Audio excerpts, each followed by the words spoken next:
106.5 The Zone. He's always throwing heat. Ron, I'm trying to pull off the beard like you, and it's white, and it's just not working. So I think today's D-Day. I think it's gone today. Yeah, sometimes Hook, you just gotta let it go, man. Just just let it go. You, it ain't worth it. no, I don't think it's happening. It looks like I just am not taking care of myself. So Ron, we were talking about who you would draft in this Tennessee football class, and we both agreed, Darnell Wright. I'd be curious to get your opinion, but also we talked about intangibles.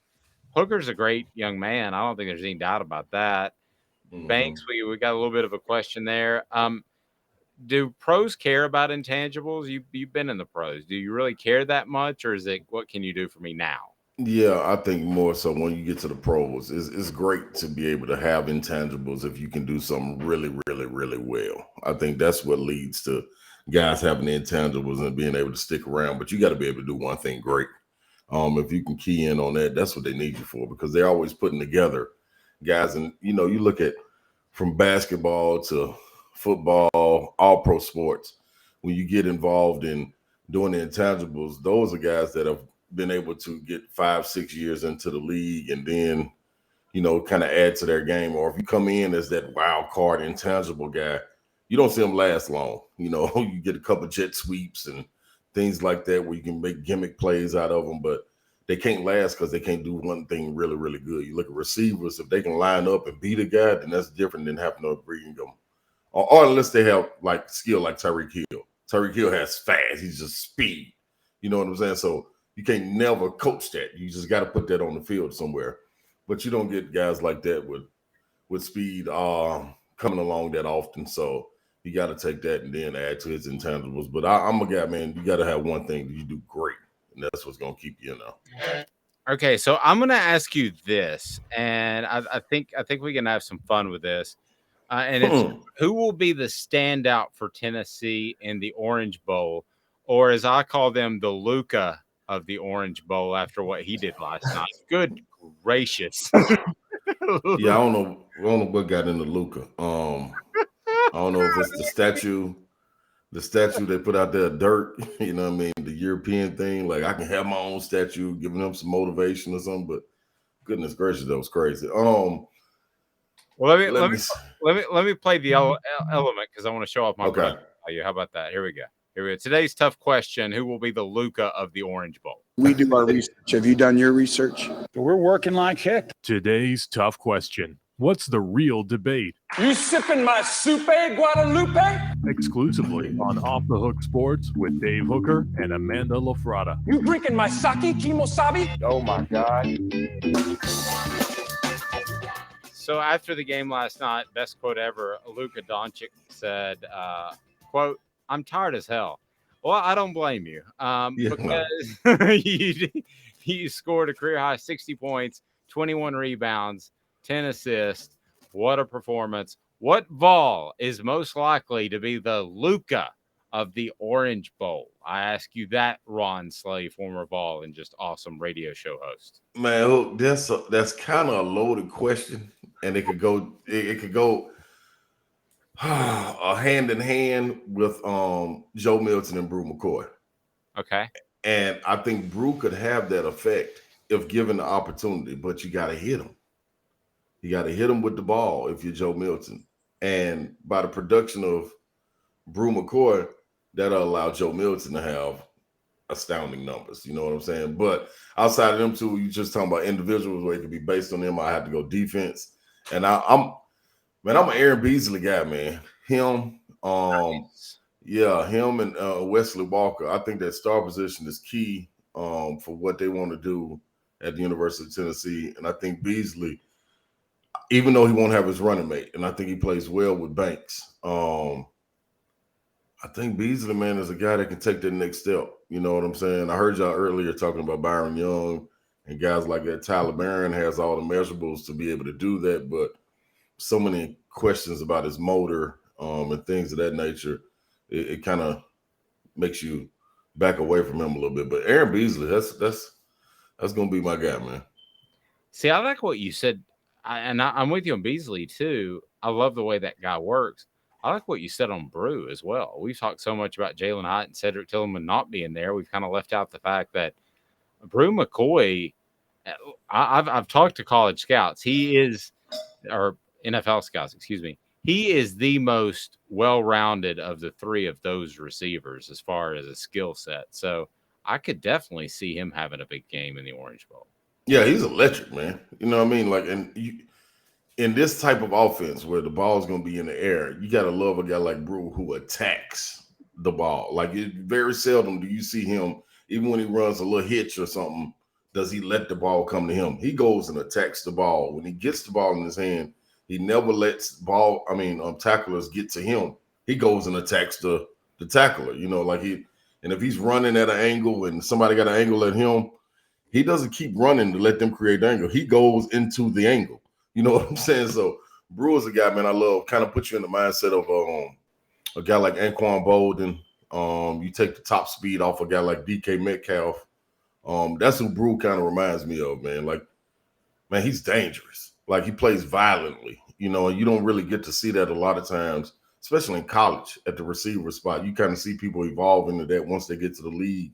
Look at guys like A.J. Brown.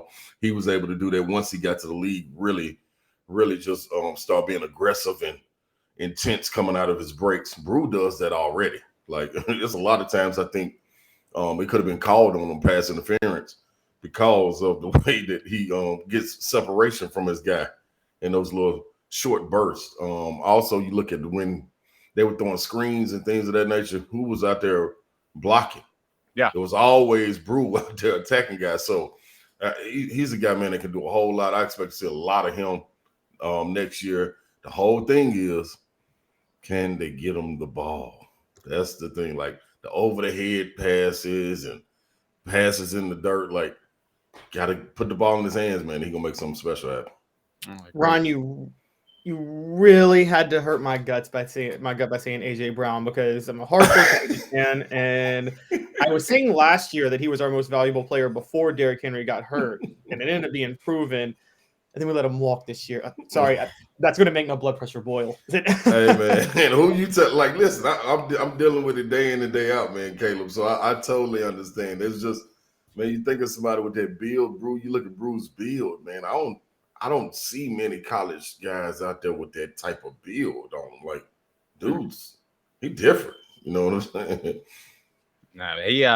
By the way, I want to remind everybody that Ron Slay's appearance brought to you by Zach England, a personal injury attorney that can stand up toe to toe with the best attorneys that the insurance companies are going to try to throw out there. He'll win. He'll beat them. Probably won't even have to go to court. Get what you deserve. A personal injury attorney. Zach's got your back. Zach England of Best and Brock. That's Zach England of Best and Brock. Let's turn to hoops as the conference schedule begins. 5 o'clock today. Weird start time. Why do they do that to me, Rob? Man, because the holidays, they know ain't nobody in school. They got these kids, man. They like, man, let's get them away from campus, or let's get the games done early so they can play as many games in the day and broadcast them as they can. So that's the problem, man. This game's supposed to be at 7 o'clock, 6:30, 7 o'clock type game. Agreed. Give me 2 or 3 things that Tennessee got accomplished before SEC conference play begins this afternoon. Give me 2 or 3 things that they got accomplished that they needed to heading into conference play, and then Caleb jump in there. One, I think they finally found some confidence in Olivier. Put confidence in him. Even though they lost that Arizona game, I think he was a guy that played really well going into that game. And then you see the game, the last game they played before the break. He played very well, leading them with 20 points in that game. I think that's something you got to have, being able to have that guy. Like, this is where I thought he would be at the beginning of the season, having to sit out of the NCAA tournament, a little bit of the SEC tournament, and have that fire lit. I thought he'd come in here like gangbusters, and you finally starting to see a little bit of that going into the SEC season. So Olivier, you got to see Zakai kind of get under control a little bit, try to settle down in his role as far as being a leader, and not just a vocal leader or we're leading on defense, but a calming force at times. You saw a lot of times when the Vols were getting the, almost said the Titans, when the Vols were getting the Caleb, I blame you.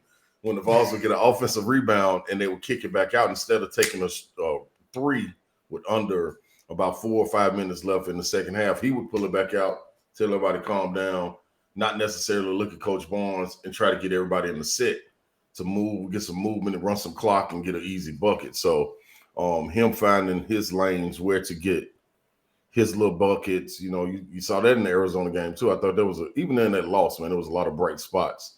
The third thing is finding someone outside of Vescovi to be able to knock down shots. And I think that's the key thing. You see an array of guys being able to do it, whether it's Adu coming in, knocking down the trailer three, Tyreek Key starting to get more comfortable and a little bit more aggressive.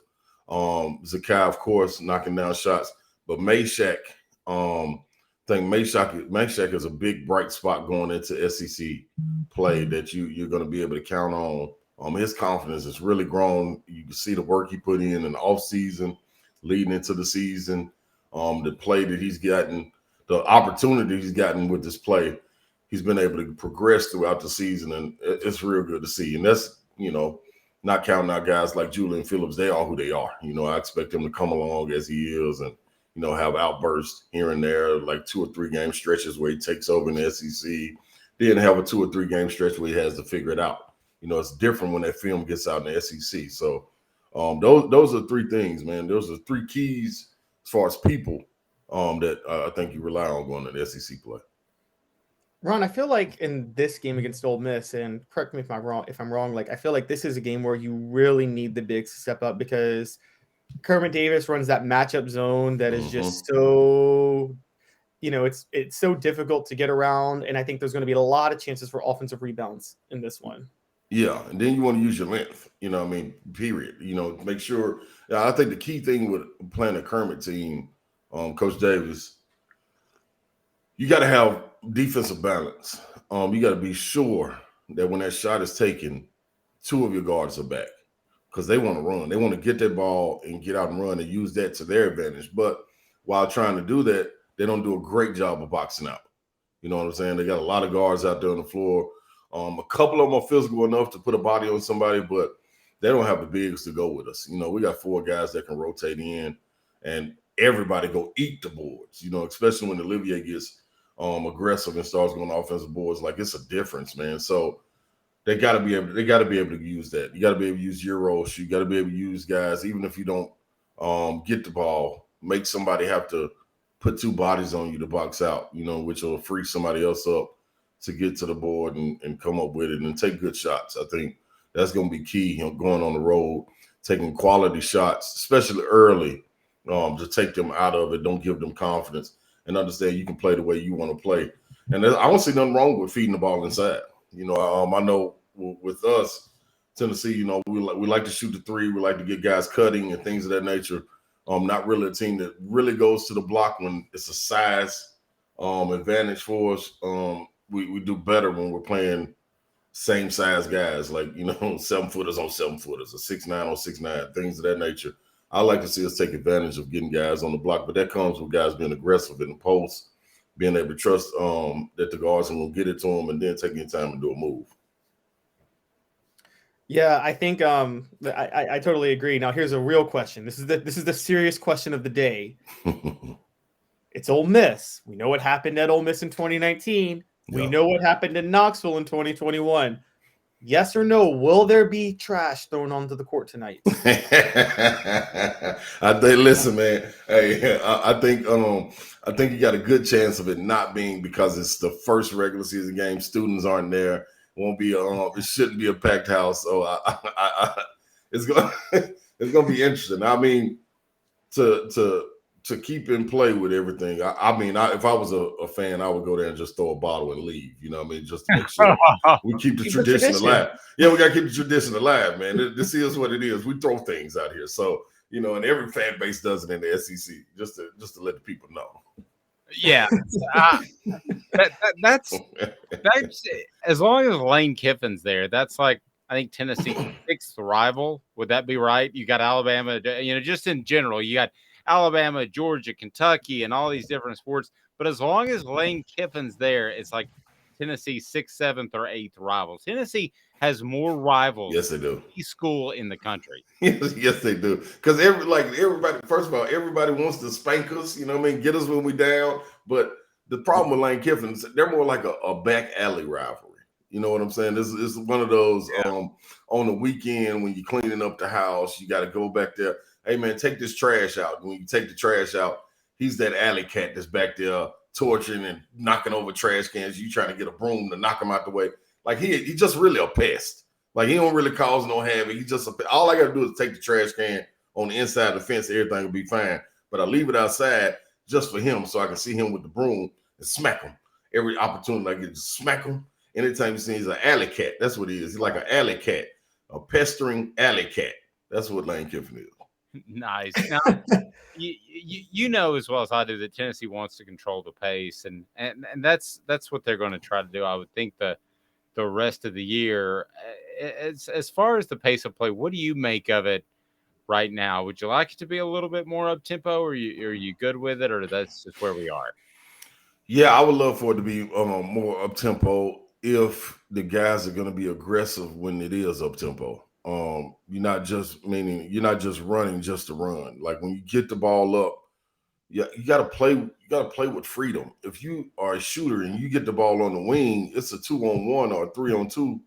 Take the three, Tyreek Key. Like shoot the ball. Let them go get it off the rim. Don't be so gun-ho about having to create the advantage to get the big guy a little closer. You're a shooter. That's what we need you to do is shoot. Vescovi, he has no problem doing it. Zakai has no problem doing it.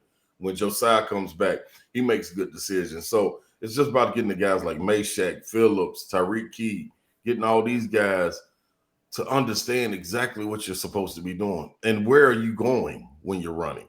If the ball is pushed ahead and you're a big, like planting the paint. You saw it late in these last two games.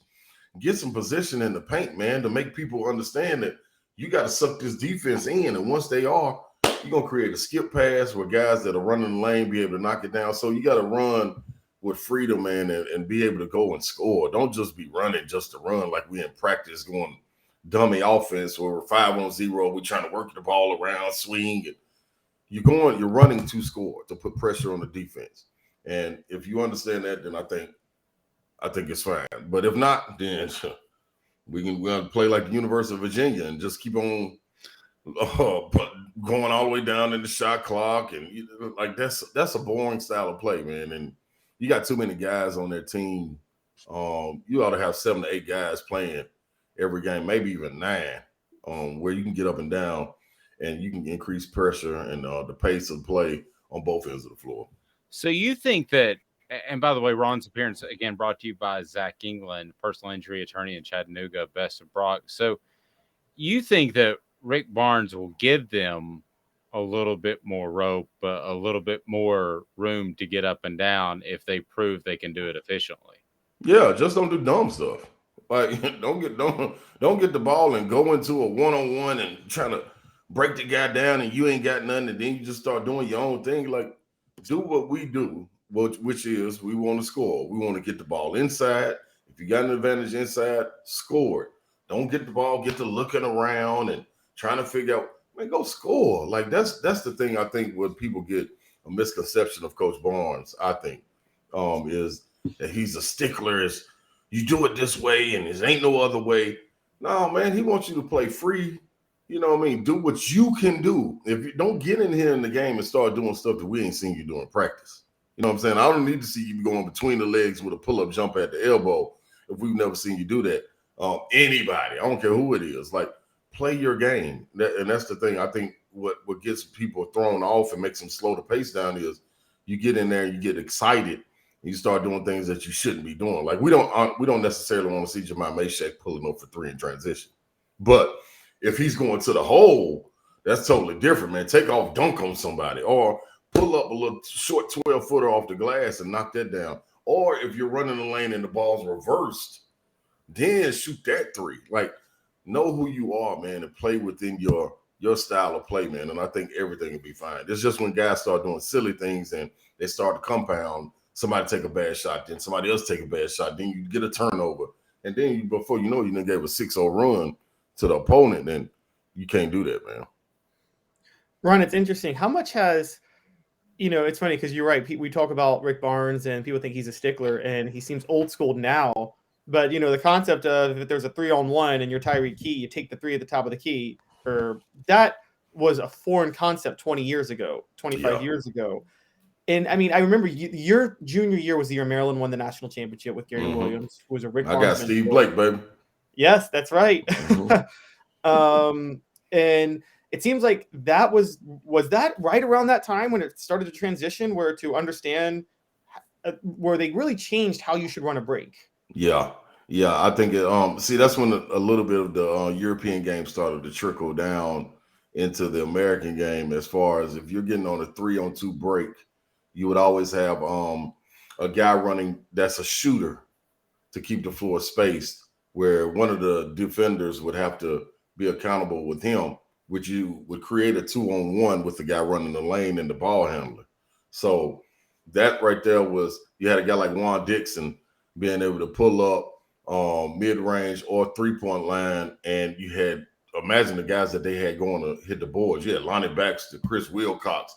They run it down there like wow men to come in there and get the rebound, whether it's trailing or whatever. So that's what you were starting to create. And overseas, man, we would actually run breaks. And I never knew this until I got over there. I was like, this is weird, but it made sense in the scheme of things. We would run breaks to make a shooter run to the corner at the three-point line at the corner to make somebody go out there. If you don't go out there and defend them, then you kick it out to him while that guy's closing out. You got 2-on-1 under the rim for a rebound.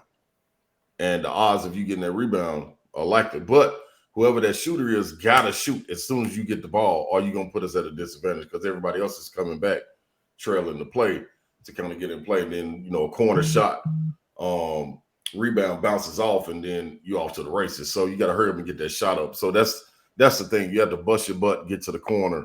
And you saw the NBA start to get that with D'Antoni. That's why you always saw guys running to the corners of the threes. Steve Nash always being able to drag and pick and roll. They really were essentially playing 4-on-4. You know what I mean? The out of bounds guy really didn't even count in the offense. He was really the safety. So you start to see that more trickle down into the game. Like you said, my junior year. And now that's where it is. That's where it is. It's common. Like Vescovy, I don't even really want him going in. Like I would love for him to take that 3. And I know, man, it's 40%, 45%. But boy, imagine when one of them guys get hot and you get 2 or 3 fast breaks like that, man, it can be deafening into if you're at home, you can take a team right out of it. And if you're on the road, it's a great equalizer. So you'd love to see that. Who's the best player you ever played in Europe? I mean, would we know him? Oh, yeah, it's quite a bit. I got a chance to get against Gallinari when he was 17. He was like he was the next one. He was the product. He was the protege of Europe. Him, Kristaps Porzingis. I got him a year before he was supposed to come out that year. They nobody knows, but the Mavericks, they really got a farm league team in Spain, in Seville, Spain, and he was with them the whole time. Like they got an NBA staff on their bench, and we was playing them. I'm looking at these dudes like, man, I haven't seen these guys before on the bench. The coaches, all them old school guys that played in the league, just over there grooming kids. You know what I'm saying? So he's one. It was quite a bit, man. I'm trying to think. It's a lot of guys, man. That I was able to catch. I can't think of them straight off the dome, but it was quite a few guys that were getting busy over there. Yeah, it'd be nice to be a billionaire and just start a farm league team in Spain, because then you have to take business trips over there and just make sure everything's going good. Hey, man, it was wild, dog. Like, and they doing a good job of getting them together too, because they're adapted to the way we talk. You know what I'm saying? The trash talk we do on the court, like none of that really bothers them. You know what I'm saying? Because they hear it all the time in practice. Since they 15, 16 years old, by the time they 19, Porzingis, I was elbowing him, talking trash. He was just ignoring me. You know what I mean? And he understood everything I was saying. So Ron, be careful. You could have broken a rib. Did you want to hand him? tried.